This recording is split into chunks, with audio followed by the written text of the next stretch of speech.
Navbatdagi xizmatimiz yaqin bir do'stimizning fayzli xonadonlarida kuyovni karda manpar hamda osh tayyorlash bo'ldi. Qo'ldan kelgancha bo'lib o'tgan vaziyatlarni ko'rsatib berishga harakat qilamiz.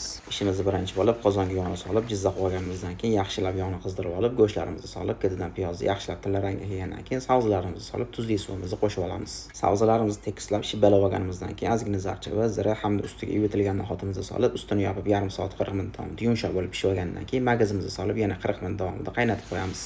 Zirvagimiz tayyor bo'lguncha manparimizni boshlaymiz. Yarim litr yog'imiz qizigandan keyin mayda to'g'rab olgan go'shtlarimizni solib, suvi tugagandan keyin birinchi bo'lib chesnonni, ketidan piyozni solib qovurishni davom etamiz. Qovurish jarayonida yarim litr tomat, achchiq suv, soya, basay, bolgarskiy, oxirida pomidor bilan seldara qattiq tomonini qo'shib, pripravalarimizni solib, suv solib qaynatib qo'yamiz. Manparimiz qaynab chiqquncha zirvagimiz ham yetilib tayyor bo'lib qoldi. 1 soat oldin yutib qo'ygan guruchimizni solib, olovni bitta baland qilib pasaygandan keyin ustini yopib yarim soat davomida parlantirib olamiz. Yarim soat davomida prozrachniy bo'lib bir xilda parlamagan guruchlarimizni bir yoq tomonga ko'tarib, tuz berib, keyin bir yoq tomonga qaytadan o'g'irib olib, gumbaz shakliga keltirib yarim soatga yana dimlab qo'yamiz. Oshimiz dimlanib tayyor bo'lguncha bu yoqda somsa chokalarimiz kelib, somsani boshlashdi. Tandallari qizib tayyor bo'lgandan keyin somsalarni yopib dimlab qo'yishdi. Kadr ortida xizmat qilgan, stoldan ezat bergan akalarimizga ham alohida minnatdorchilik bildirib qolamiz.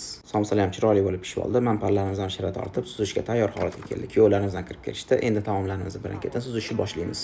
Oshlarimiz dimlanib, chiroyli holatda tayyor bo'ldi. Guruchlarning holatiga o'zingizlar baho berishingiz mumkin. Go'shtlarni chiqarib olib, to'g'rashga qulay bo'lish uchun ozgina sovutib olamiz.